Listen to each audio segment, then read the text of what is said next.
¿Qué pasa, mi gente? I'm Gata, and this is Perreo 101 of Reggaeton con la Gata.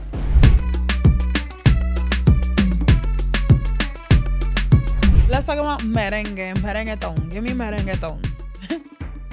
Now, what is merengue? We all know what this song is. Diversión salió de su maldición. Yo le doy la bendición, pero anda en negación por culpa de una relación. Puesta para la perdición y está perreando su canción. Le dijo a la amiga, préndelo, agarra por el pelo. Me tiene mirando fijo, loco por ponerse. Everybody and their mom know what Elvis Crespo, who Elvis Crespo is, what Suavemente is. I don't care what your culture is. I know you know this song. Merengue is the national genre of the Dominican Republic.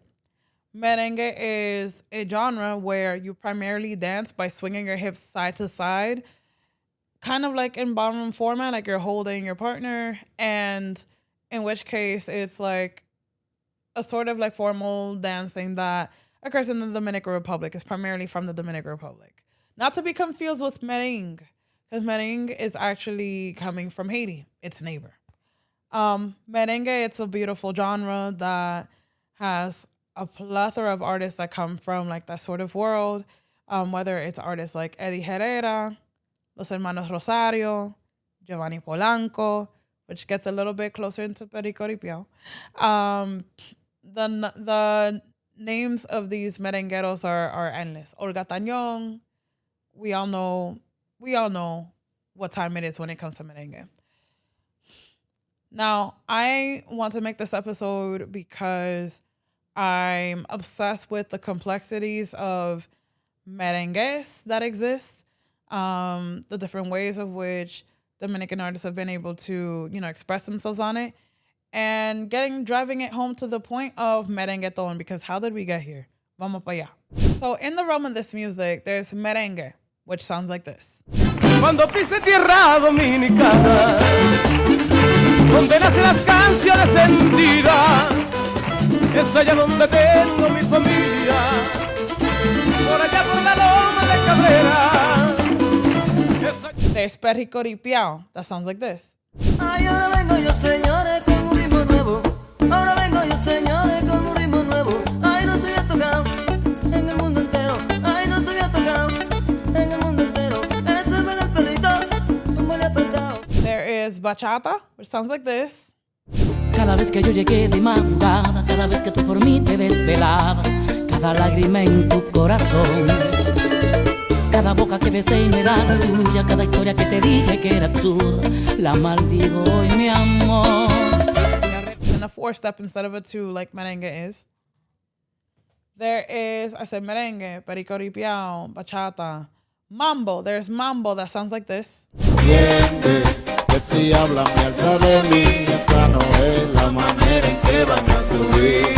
Camponean sus armas para matarme y aniquilarme, y al tener.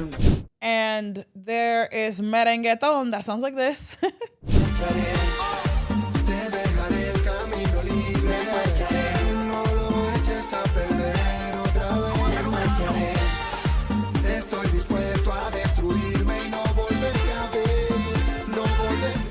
Bachaton that sounds like this. Déjalo que puye, que puye, que puye. Déjalo que puye, que puye, que puye. Déjalo que puye, que puye, que puye. Déjalo que puye, que puye, que puye. Me fascina cuando me laven la cabeza en la piscina. I think it's all so beautiful. So first and foremost, I had alluded earlier on in this podcast that Dominicans are largely uncredited for their contributions to reggaeton. And I'm going to go back to that because the truth of the matter is a lot of our favorites, and if not them, their favorite producers are all half Dominican. We're talking Tiny. We're talking Nicky Jam. We're talking Looney Tunes. Honestly, there's so many Dominicans that my brain kind of can't comprehend it. Off the top of my head, the next person who came to my mind was Don Miguelo, which, I mean, he is a Dominican. He's not a producer. He is an artist. He is a reggaetonero. And a lot of people don't consider him to be a reggaetonero. I don't understand how that is. I mean, listen to Como Yo Le Doy. Casi siempre me llama a las 3 de la mañana. Dice que soy su pana. ¿Tú sabes por qué? Que le quita la gana. Lo que pasa es que yo nunca la dejo a media. Tú entiendes el drama. Oye, dice que soy su pana. Like, let's be real here about what's going on here. Merengueton, I think it's like one of the nicest phenomena to come out of the diaspora at large because essentially it's like one of the fusion genres that not only me, but that the culture has validated time and time again. I love it, we clearly love it by the way that it's constantly reproduced. Some of the most famous merenguetones are, Noche de Entierro, Mayor que Yo. The list goes on and on and on. What I think is beautiful is that the strings are combined with Perreo in a way that produces this very unique sound. And it hasn't just stopped there. There's Mayor que Yo do, Mayor que Yo tres. And I heard that there's a fourth version as well. Bueno. Most importantly, there is a colliding of this culture because of las islas hermanas. O sea, the islands, the sister islands. I guess is the best way to say it. Sounds so weird in English. Like, ugh. But essentially, I'm talking about Dominican Republic and Puerto Rico. Two islands whose cultures, basically feed into each other. There's a sort of ecosystem that's happening uniquely there. Let's get into it. Now, one thing I never want to be accused of is like trying to highlight utopias because that's not what's happening here. They're Isla Hermanas, sure. There's a lot of similarities because of the cultural ecosystem they're a part of course. And also, there are a lot of other things to consider, including the fact that there's a lot of different types of tension between las Islas Hermanas, including perception in regards to like upward mobility. For some people, it's because of citizenship. Because for other people, is because of accessibility. Honestly, it depends on how you look at things. Because of course, a colonial state, like a colonial entity, like what is Puerto Rico, some people don't see that, as a plus, versus some Dominicans who may, and in which case, like, that's a very touchy topic. I'm neither, so I'm going to move on very quickly. Constantly being compared, which, I mean, is understandable. If I was constantly told, like, I'm like someone else, I'd be pissed off myself. Because I'm me, baby, Weezy. I got it. We have to constantly, like, celebrate our differences, and they all deserve its individual respect, I'm with that. And last but not least are stereotypes pertaining to like anti-blackness and things of that nature.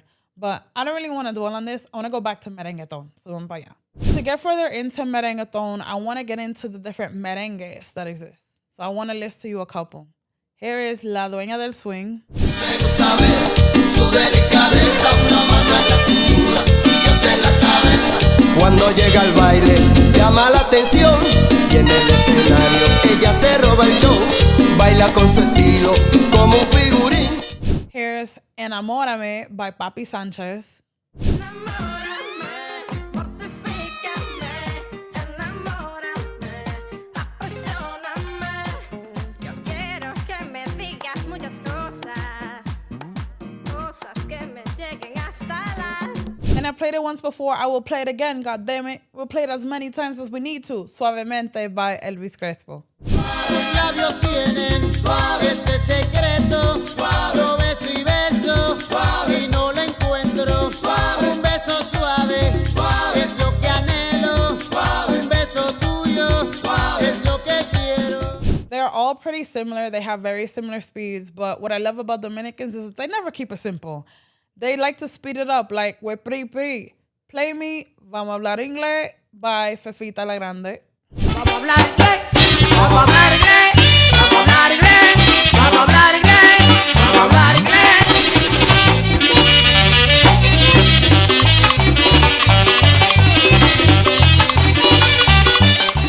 Por la chiflera. Súbete para casarse, que se siente esas tres cosas, sube. Súbete para casarse, que se siente esas tres cosas. Un caballo y una silla, una mujer. Or El Farolito by Juan Luis Guerra. En tu cintura, cuando tú lo mueves, tiembla la luna, cuando tú lo bailas, tiembla la luna. Ven farolito, en tu cadera, ven farolito, mamita en tu cadera, cuando tú lo mueves. A much different vibe, isn't it? It's because it is. This is Perico Ripiao, which is basically a faster, more campesino version of what is merengue or what is recognized as merengue. Me suena un pitico aquí en el cotao, me suena un grillito aquí en el cotao, y maripositas que vuelan de lado, y maripositas que vuelan de lado, y esto pinta rosa, estoy enamorado. One of my personal favorites is Historia de un Gran Amor by Giovanni Polanco. A ti te entiendo, yo sé cómo se siente el que está sufriendo. Sin embargo nunca, llena de esperanza, que después de la tormenta, ahí viene la calma. Entonces reirá. You hear that accordion? Isn't it beautiful? Like, I love it. I just think it's so beautiful. All right. So I had mentioned before that merengue, of course, is the national genre of the Dominican Republic. I think something that's worth noting and something that I picked up in history is that Rafael Trujillo, their former dictator, loved this music. And I think that there's a connection. I think it's not lost on me that this man who liked to promote nationalism and or extreme Dominicanidad also wanted to, tie a certain image around what this Dominicanidad is, right? That's what the point of nationalism is. Now, that's notwithstanding of the fact that this music is beautiful. I'm saying that it simply went hand in hand when he was going off to try to solidify what is the image of a Dominican citizen. So another aspect of, and before I get too deep into that, because I'm jumping around a bit, I do want to talk about Mambo. Because Mambo to me, I love all of them. I can't simply choose between one of them if I had to. Which do I like more? Merengue, Perico Ripiao, or Peri and Mambo. I simply can't choose between all of them because I love them all for very different reasons. I love what Omega has done with Mambo. Chambonea, Susanma, Barama, Tanme. I love, the messaging that he has put into this music, this sort of like attitude that comes with Mambo, this sort of like wittiness and fun that comes with Mambo. Merengue, especially for the songs that I have displayed, because I won't speak on the entire genre, but the songs that I have like presented here, those songs in particular have a lot to do with like love or like fun. Like there's this like attitude of like fun, as well as with Vamos a hablar inglés of Fefita. There's this like wittiness that I just think is beautiful and I think positively reflects the Dominican spirit. So going back to what I was saying in regards to like Rafael Trujillo, promoting nationalism and extreme Dominicanidad and this music being in the realm of this, my point of highlighting the different types of merengues is that I also feel like they were, they were also praised in very different manners. I think that the type that had the least amount of probability of being turned into something else was praised more because it'd be more solidified in Dominican identity. Does that make sense? If I'm going to be specific, I mean in particular that the fact that there is Merengueton, right, means that there has to been an aspect of this that's been able to be slowed down in order to be matched with the Dembow itself, right? Let's think about it. There's never ever going to be a Perico Ripiao ton because Perico Ripiao is much too fast for this. And as well as the elements of the music, the accordion and all of this is much too fast, too quick-witted for what is for reggaeton. Como una va a estar perreando así? It's going to be much too fast. It's not going to work. But something that's slower, although all of these genres, mambo, merengue, and perico ripiao, are danced hand to hand, I think that there's a sort of tier in regards to like how they're regarded, at least in higher society, because of what it is that they can be turned into, or more so like what their roots are and how they can be more so solidified. I hope that you guys are still following me. Now I have a theory. I think acceptability birthed Merengueton. I think that there's this culture of like, we see it all the time. Whenever they say, oh, you're Latino, all of a sudden the branding turns orange and yellow, right? And then all of a sudden there's this like Mexican taqueria font that starts popping up everywhere. Like it's a lot of stereotypical bullshit that has since decreased over the years. I will give that credit. But for a good period of time, a solid period of time, there was this like sort of like stereotypical imagery of like what Latinidad is. And along with that came the music. So as reggaeton became more popularized, a lot of course, people identify with it and a lot of people did not. Both are okay. But for those who did not, they were trying desperately to try to figure out how to make this music more sound in a family setting, right? That's why we get a lot of songs that are like very, very family oriented, very like big sound, very like not for nothing, all respect to Pitbull, but very Pitbull sounding in that, you know, they're very like Latino, power, spicy, picante, you know, like very big sounds and whatnot to sort of like gloss over, you know, the very African places that they come from. In other words, to exist in a way that is more pop. And I think that gave way for Merengueton to exist. I'm talking a lot about Dominican Republic, but like two artists that come to mind in regards to like this big Latin explosion sound are actually Gente de Zona. I think a lot of that particular sound comes a lot from, you know, Dominican influence. And we see it all the time. I think when reggaetoneros were being pressured to create more pop sounding music, a lot of them, instead of like doing some corny pop thing, they just went straight to merengue, which I think is very like interesting to me. Alexi Fido made Rompe la Cintura. Suelta el ritmo, rompe la cintura, rico se siente tu calentada. Pégate, agárrate, comienza a romper cintura, demuestra, muévete, sacude. Maluma made La Temperatura. Con él y Palacios. Pégate a mi cuerpo, que con tu cintura se ajusta. Cállate, no me hagan preguntas. Si ese pelo lacio, esos dos mesitos de gimnasio, me tienes volando en el espacio. Será latina o de Canadá, será boricua o de Panamá, venezolana. And Chino y Nacho have una cuanta canciones as well. I think when this sort of branding of like what a Latino is became more popularized in conversation in regards to who we are as a demographic, in regards to like how we wanted to all be represented, I think that there was a lot of leaps that came from different angles in order to like sort of justify this whole like pop explosion of like what Latin music is. And I feel like merengue was at the center of that. And I think because reggaeton was right underneath that, I think naturally they were joined together. Does this make sense? Espero que sí. I think that this was the perfect recipe to try to do away with perreo and reggaeton.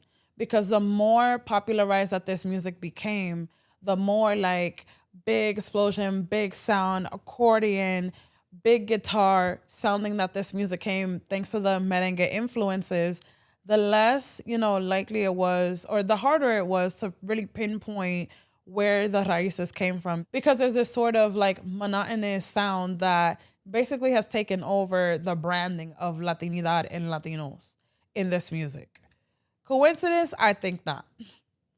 I think that because of the whitewashing of reggaeton and all of the things that we expect in regards to, you know, what it is that they want to present as, presentable, this music basically was caught at its center. So it's very interesting to me because the point of this episode is to highlight the Black roots of this music, to highlight the Dominican influence, because, I mean, without Dominicans, there is no merengue. Without merengue, there's no merengueton. It's very interesting to me how one thing pretty much led to the other. And that's the end of my speculation. Mi gente, I'm Gata. This is Perreo 101. Espero que aprendiste algo. I hope you learned something today, or at least pondered with me. Next time, I'll see you. Reggaeton con la Gata, Perreo 101. Bye.